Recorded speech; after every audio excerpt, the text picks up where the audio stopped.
네, 더불어민주당 예산결산특별위원회 소위원회 의원 일동입니다. 먼저 함께 하신 분들 소개해 드리도록 하겠습니다. 장경태 소위위원님 참석해 주셨습니다. 윤준병 의원님 참석해 주셨습니다. 김영환 의원님 참석해 주셨습니다. 안도걸 의원님 참석해 주셨습니다. 저는 더불어민주당 예결위 간사를 맡고 있는 허영 의원입니다.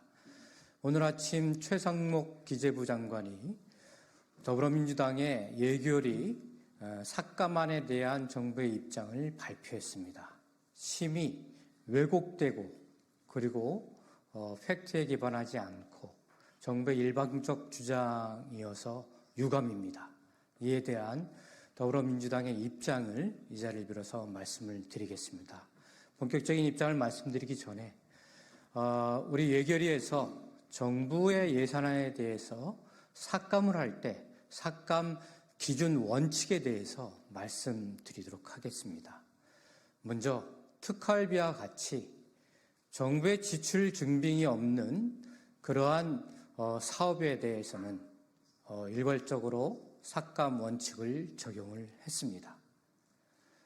오전에 여러 언론을 통해서 그러면 국회 특활비는 왜 삭감하지 않았느냐라고 하는 여당 측의 그런 일방적 주장이 있었는데 2015년인가 국회 특활비가 몇몇 의원들의 불법적인 그리고 사적인 유용 사례가 발견된 이후에 그런 지적이 있은 이후에 사실상 국회는 자체적인 삭감을 통해서 2019년서부터 약 100억 원대의 특활비를 자체 삭감해서 90% 삭감된 약 9억 원 정도의 특활비를 유지해 왔습니다. 또한 국회의 특경비는 전부 지출 증빙이 될 수 있는 그러한 특경비 내용이었고 입법 활동비로서 지원되어 왔습니다. 하지만 검찰 특활비는 국회의 끊임없는 요구에도 불구하고 지출 증빙을 하지 않아왔었던 것이고 특경비 또한 마찬가지입니다. 국회가 삭감을 하자 그제서야 부랴부랴 또 가려진 채로 충분하지 않은 채로 국회에 지출 증빙을 하고 있는데 이러한 관행들을 끊자라고 하는 그러한 삭감 원칙이 적용됐다라고 말씀을 드릴 수 있겠습니다. 또한 법률적 근거 없이 추진되는 정부의 졸속적인 그러한 편성에 대해서도 삭감을 진행했습니다. 더 나아가서 집행률이 40% 50%대에 불과한 집행률 저조 사업들도 역시 마찬가지로 삭감했다라고 말씀드리겠습니다. 나아가서 글로벌 R&D와 또 ODA 사업처럼 수원국 또 이러한 우리 국제사회의 대한민국의 기회에 대해서 수원국이 받지 못할 상황이거나 또 전쟁 상태에 있는 국가이거나 그리고 내분 상태에 있는 분쟁 상태에 있는 국가이거나 그리고 전전년도에 ODA나 R&D 사업에 편성했음에도 불구하고 집행률이 저조한 그런 사업들은 삭감 원칙을 통해서 정부의 수용 아래 삭감했다라고 하는 원칙을 말씀드리겠습니다. 이러한 기준을 가지고 삭감을 했지 저희가 정부의 모든 사업을 방해하거나 그리고 원칙 없이 하지 않았다는 말씀을 국민 앞에 명백하게 말씀을 드리면서 오늘 기자회견문을 낭독하도록 하겠습니다.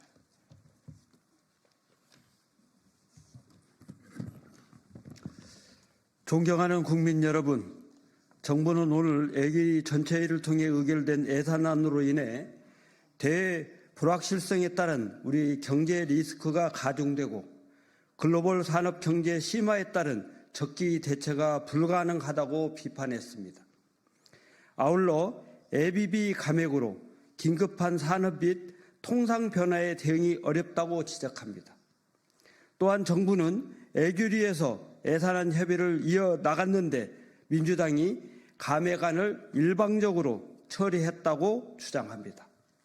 아울러 정부는 자동 부의되더라도 매년 여야가 합의의 수정안을 철회했다고 강변합니다.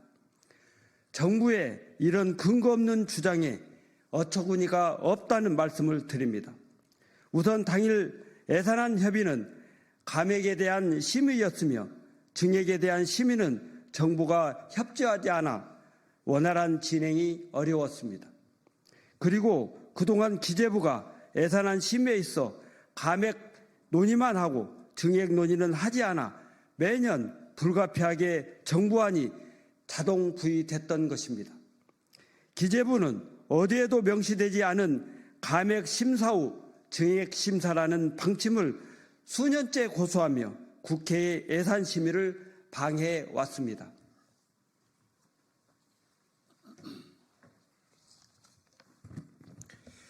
더욱 기가 막힌 점은 정부가 이번 삭감한 처리로 대외 불확실성에 따른 우리 경제 리스크가 가중될 것이라고 합니다.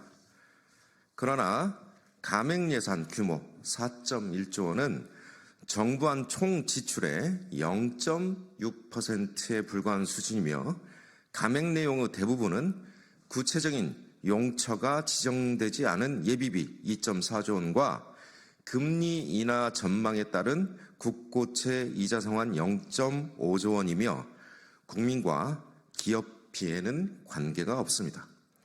또한 글로벌 산업 경쟁 심화에 따른 적기 대처가 불가능하다고 하며 혁신성장펀드와 원전산업성장펀드 감액 문제를 지적합니다.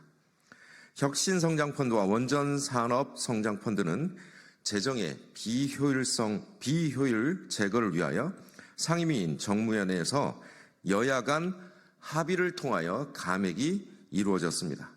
상임위에 대처를 못한 정부가 왜 예결위 단독 처리를 탓하는 것입니까? R&D 또한 유사 중복과제 또는 연내 집행되지 못할 예산에 대한 감액으로 상임위 의결사항을 존중해야 한다는 원칙하에 감액을 결정한 것입니다.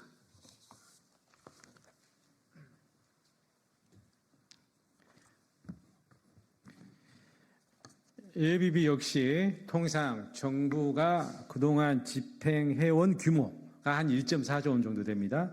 를 고려해서 감액을 했습니다. 이번에 처리한 삭감액을 고려하더라도 2조 4천억의 예산이 적정 수준으로 반영되어 있다라고 말씀드리겠습니다. 또한 국가재정법의 예비비로도 재복구 어려운 경우 국고채 부담행위라는 것이 있습니다. 재복구의 추가 재원으로 이거 활용할 수 있고 현재 예산 총칙에 1.5조 원이 지금 반영이 되어 있습니다. 이것 말고도 행정안전부 또 그리고 농림수산부, 산림청 등 재해 관련 부서에는 별도의 재해 대책비가 또 반영이 되어 있습니다. 다음으로 우리 경제 리스크가 가중되고 글로벌 산업 경쟁 심화에 따른 적기 대처가 불가능하다고 했습니다. 그러나 이런데 기본적으로 대응할 수 있는 예산들은 현행 예산안에 다 속속들이 반영이 되어 있습니다. 그런데 이 예산으로도 감당할 수 없는 그러한 위기적 상황이 발생을 한다면은 결국에는 대규모 소요가 발생할 것이고 그것은 곧 추경으로 해결을 해야 합니다. 정부는 청년 도약 계좌 그리고 대학생 근로장학금 등 민생 예산을 우리 민주당이 삭감했다라고 주장합니다. 현실과 맞지 않습니다. 청년 도약 계좌, 청년 일경험 사업은 그동안의 집행 실적 등을 보았을 때 과다 예산 반영이 되었다고 판단이 되었고 해당 상임위에서 여야 합의를 통해서 감액이 결정되어 예결위로 넘어온 사업입니다. 예를 들자면 청년 도약 계좌의 경우에는 그 집행률이 40%에 불과한 수준입니다.